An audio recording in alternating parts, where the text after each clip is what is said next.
Assalamualaikum warahmatullahi wabarakatuh. Alhamdulillah wa sallallahu wa sallam wa baraka ala Rasulillah Muhammad ibn Abdullah wa ala alihi wa sahbihi wa man walah. Wa la hawla wa la quwwata illa billah. Allahumma inni a'udzu bika min 'ilmin la yanfa' wa 'amalin la yurfa' wa qalbin la yakhsha' wa du'a'in la yustajabu laha. وصل اللهم بجمالك وجلالك على سيدنا محمد وارزقنا كمال المتابعة له ظاهرا وباطنا في عافية وسلام والحمد لله رب العالمين. Alhamdulillah, kita bersyukur kepada Allah Subhanahu wa taala. Pada malam hari ini Allah Subhanahu wa taala mengumpulkan kita di tempat yang mulia, di masjidnya Allah Subhanahu wa taala. Di dalam sahih Nabi Muhammad sallallahu alaihi wasallam mengatakan ahabbul biladi ilallahi masajiduha. Tempat-tempat yang paling Allah Subhanahu wa taala cintai adalah masjid-masjidnya Allah. Dan sudah barang tentu bahawa sesungguhnya Allah tidaklah akan memberikan izin kepada sembarangan orang untuk memasuki tempat yang paling dicintai oleh Allah. Pasti Allah Subhanahu wa taala akan memilih daripada makhluk-makhluk yang Allah Subhanahu wa taala berikan kecintaan kepada makhluk tersebut, sehingga dia mampu untuk memasuki tempat yang paling dicintai oleh Allah. Maka sebagaimana yang dikatakan Habib Muhammad tadi, kita harus banyak husnudzan kepada Allah Subhanahu wa taala dan yakin bahawa kita ini adalah makhluk yang dicintai oleh Allah. Allah masih izinkan kaki kita melangkah di tempat-tempat yang baik. Allah masih kasih izin kepada lisan kita untuk mampu memanggil nama Allah, menyeru nama Allah Subhanahu wa taala. Karena sebagian orang mungkin Allah Subhanahu wa taala haramkan lisan mereka untuk bisa memanggil nama Allah. Tapi kita masih bisa manggil nama Allah, masih mampu memanggil nama Allah, masih bisa memanggil nama Allah, Allah, Allah, Allah, Allah, Allah. Nama yang indah, nama yang nikmat disebut. Oleh karena itu kita bersyukur kepada Allah Subhanahu wa taala. Dan tema pada malam hari ini adalah tentang Rasulullah. Tapi Masya Allah, tadi dari sebelum lahir sampai Rasulullah wafat sudah diceritakan semua oleh Habib Muhammad bin Anis, maka saya kira sudah cukup. Masya Allah, Nabi Muhammad sallallahu alaihi wasallam, kata sebagian ulama bahawa bagaimana mungkin kita mampu memuji Rasul sallallahu alaihi wasallam sementara Allah pencipta kepada Nabi Muhammad memuji Rasul sallallahu alaihi wasallam.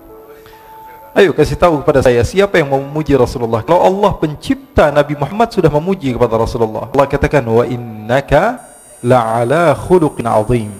Orang yang memahami bahasa Arab ataupun sastra daripada keilmuan di dalam bahasa Arab, dia akan tahu tidaklah dimulai kalimat dengan waw kecuali artinya adalah taukid. Tidaklah dimulai dengan inna harfu taukid, kaf harful khitab yufidu taukid, lam lamut taukid, ala lil isti'la yufidu taukid.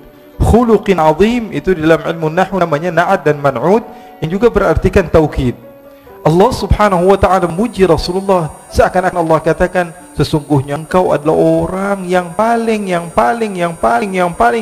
dan tidak ada selesai. Nabi Muhammad sallallahu alaihi wasallam adalah makhluk yang paling dipuji oleh Allah.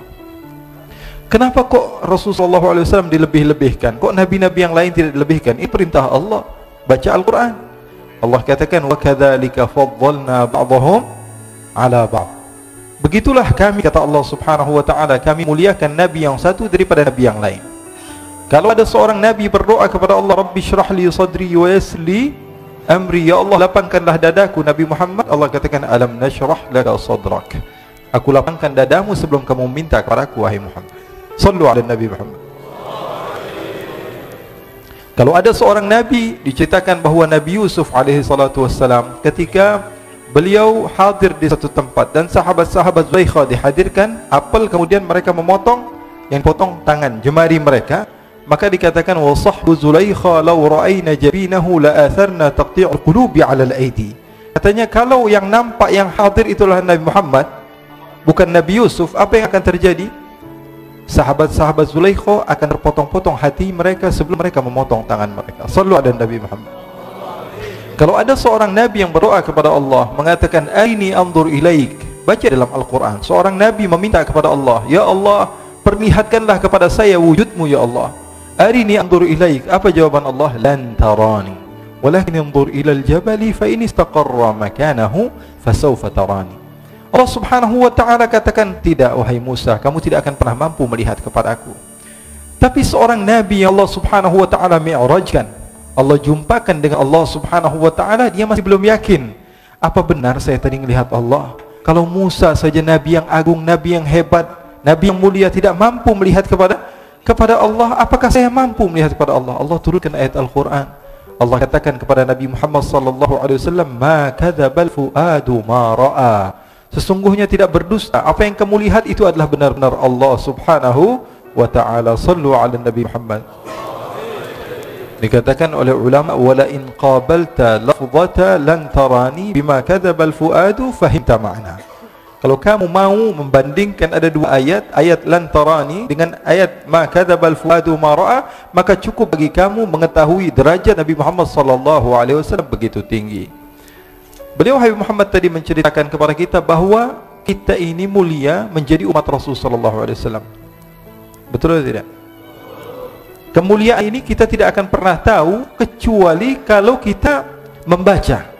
Dan kita tidak pernah merasa kecuali ketika kita tahu. Terkadang sebagian orang dia tidak merasa dirinya mulia. Kenapa? Karena dia tidak tahu dia orang yang mulia.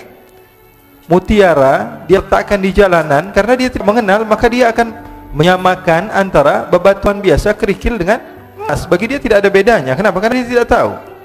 Dan kalau kamu mau membaca hadis-hadis Rasul sallallahu alaihi wasallam, kamu akan dapati bahwa umat-umat terdahulu berbeda dengan umat sekarang, umat Rasul sallallahu alaihi wasallam.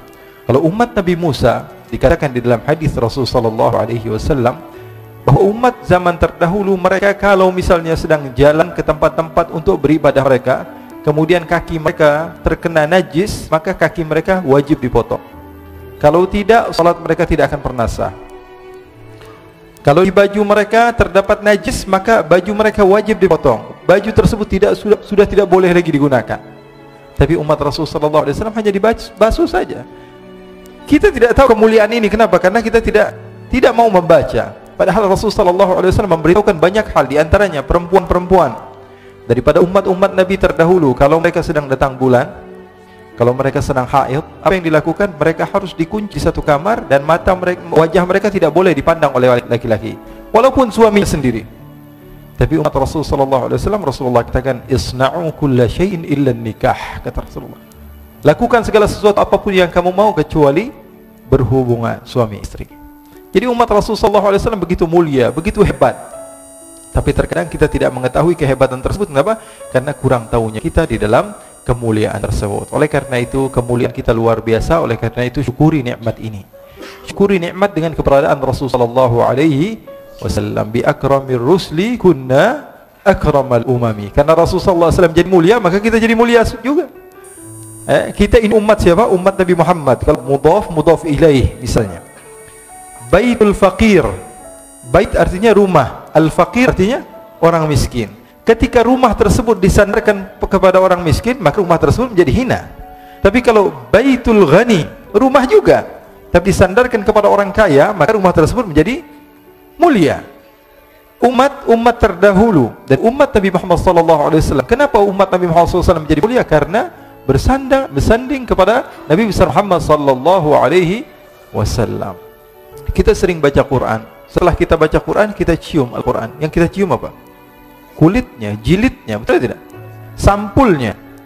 Coba kasih tahu kepada saya, ada atau tidak ulama yang mengatakan sampul Al-Quran termasuk dari Al-Quran? Cari ulama manapun, mereka tidak akan mengatakan bahwa sampul Al-Quran termasuk daripada Al-Quran. Al-Quran itu ya dari pertama tadi, Bismillahirrahmanirrahim sampai Qul a'udzu birabbin nas. Sampul Al-Quran termasuk Quran atau bukan? Bukan termasuk Al-Quran. Tapi kenapa kok kita setelah membaca Al-Quran kita tutup, kita cium sampul Al-Quran? Kenapa? Karena dia mulia, karena dekat dengan hal yang mulia. Sallu ala Nabi Muhammad. Oleh karena itu ikhwani, akhwati, dimanapun kalian berada, yang menonton juga ini di alam nyata dan dalam gaib, jadi kita tidak akan pernah tahu kemuliaan kita kecuali setelah kita mengenal siapa diri kita. Oleh karena itu kita syukuri nikmat ini, dan insyaallah Allah Subhanahu wa taala berikan kepada kita keistiqomahan di dalam berjuang di jalan Allah Subhanahu wa taala. Allah Subhanahu wa taala janjikan kepada kita bahwa kita pasti akan mendapatkan kemuliaan. Allah katakan, "Innamal izzatu lillahi wa lirasulihi wa lil mu'minin." kemuliaan itu milik Allah, milik Rasulnya, dan milik mukmin. Memang betul, Allah janjikan nanti kita akan menjadi makhluk Allah subhanahu wa ta'ala yang paling berjaya.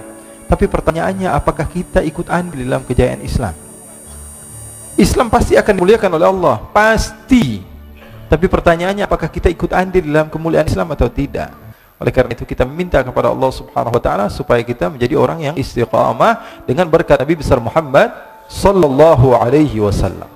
Ikhwani, segala sesuatu kalau berhubungan dengan Rasulullah maka akan menjadi mulia, apapun itu.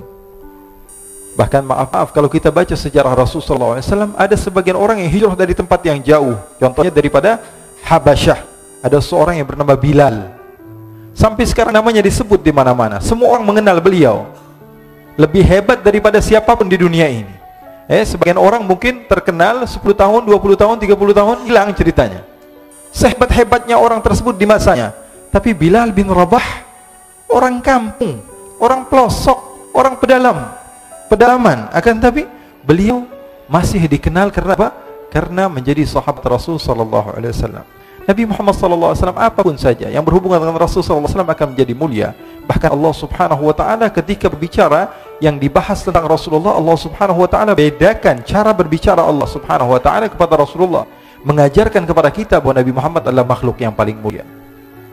Allah katakan kalau memanggil Nabi Musa, ya Musa, memanggil Nabi Isa, ya Isa, memanggil Nabi Nuh, ya Nuh, memanggil Nabi Ibrahim, ya Ibrahim, memanggil Nabi Adam, ya Adam uskun anta wa zawjukal jannata, memanggil Nabi Isa, ya Isa inni mutawaffika wa rafi'uka ilai. Memanggil Nabi Muhammad, apakah ada kalimat ya Muhammad di dalam Al-Quran? Coba beritahukan kepada saya. Coba sekarang buka Al-Quran, cari satu saja kalimat Allah memanggil nama Nabi Muhammad dengan nama ya Muhammad. Ada atau tidak? Tidak. Semua dengan laqab, ya ayyuhan nabiyyu, ya ayyuhar rasulu, ya ayyuhal muzammil, ya ayyuhal mudaththir. Allah subhanahu wa ta'ala panggil nama Nabi besar Muhammad sallallahu alaihi wasallam dengan nama-nama yang agung. Bahkan Allah subhanahu wa ta'ala letakkan kalimat-kalimat seperti taukid tadi. Ketika Rasul sallallahu alaihi wasallam ingin dipindahkan kiblat yang dari Baitul Maqdis menuju Makkah, menuju Ka'bah, Allah subhanahu wa ta'ala kabulkan kepada Rasulullah sebelum Rasulullah meminta. Allah katakan, qad nara taqalluba wajhika fis samai falanuwalliyannaka qiblatan tardaha. Fa lagi dimulai, lam taukid lagi, nun nuwalliyannaka tauqid thaqilah lagi, kaf harful khitab lagi. Jadi artinya apa? Allah subhanahu wa ta'ala mengistimewakan Rasul sallallahu alaihi wasallam. Kenapa? Karena Allah subhanahu wa ta'ala pilih Nabi Muhammad sebagai uswah. Allah katakan Nabi Muhammad adalah apa? Uswah. Kalau di dalam bahasa Arab sebenarnya orang yang diikuti itu qudwah. Qudwah itu apa? Orang yang diikuti. Contohnya dalam fiqih mungkin kita baca syurutul qudwah.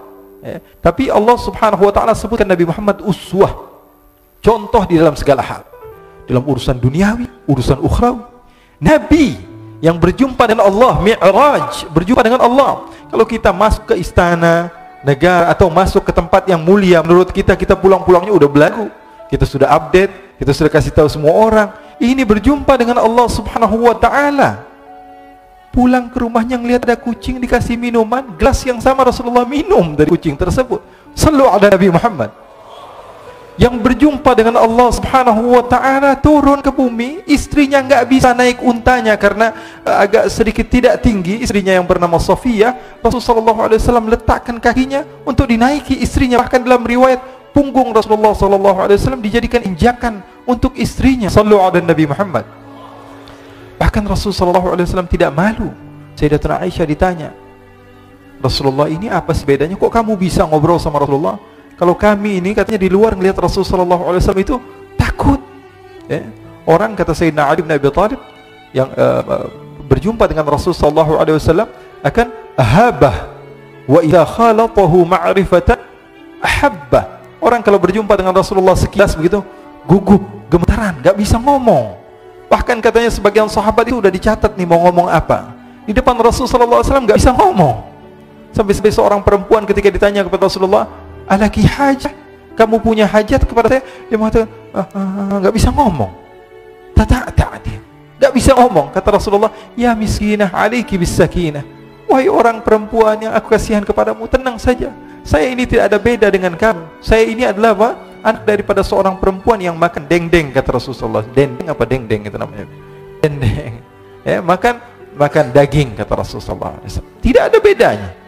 Nabi Muhammad SAW kata sahabat, wahai Aisyah, kok bisa? Ini Siti Aisyah kan selalu banyak terkadang masalah-masalah yang diceritakan oleh Siti Aisyah. Bahkan Siti Aisyah pernah menceritakan, kami ini pernah punya masalah sama Rasulullah. Saya ini pernah punya masalah sama Rasulullah. Suatu saat saya ngambek sama Rasulullah. Akhirnya Rasulullah mengatakan, wahai Aisyah, kita cari jalan keluar. Gimana caranya supaya kita baikan? Kata Rasulullah SAW, gimana kalau saya panggil penengah antara kita berdua? Kata Aisyah, oke wahai Rasulullah. Kemudian Rasulullah mengatakan, apakah kamu mau Umar? Umar nggak mau, Umar orangnya keras. Apakah kamu mau Uthman? Uthman nggak. Uthman ini orangnya terlalu pemalu. Jadi Rasulullah menawarkan, apakah Ali bin Abi Thalib? Ali bin Abi Thalib sepupu kamu dan menantu kamu ya Rasulullah, pasti dia akan memenangkan kamu. Terus kamu maunya siapa? Abu Bakar As-Siddiq. Nah, Abu Bakar orang yang tepat katanya. Orangnya bijak, padahal bapaknya sendiri. Siti Aisyah mengatakan apa? Ini orang yang bijak, orang yang tepat. Ya sudah, panggil Abu Bakar. Dipanggil Sayyidina Abu Bakar As-Siddiq. Sayyidina Abu Bakar sudah malu nih, di hadapan Rasulullah SAW. Ada apa ya Rasulullah? Kata Rasulullah SAW, wahai Abu Bakar, saya memanggil kamu ke tempat ini untuk menjadi penengah antara saya dan Aisyah. Karena saya memiliki masalah, kamu bukan sahabat saya dan kamu bukan ayah daripada Aisyah. Sekarang kamu sebagai penengah antara masalah kami berdua. Kata Sayyidina Abu Bakar, oke ya Rasulullah. Duduk Sayyidina Abu Bakar. Maka Sayyidina Abu Bakar bertanya, siapa yang mau menceritakan? Maka Rasulullah SAW katakan, wahai Aisyah, saya atau kamu dulu yang memulai? Maka Sayyidatuna Aisyah mengatakan, kamu dulu yang memulai ya Rasulullah, tapi tolong jangan berdusta.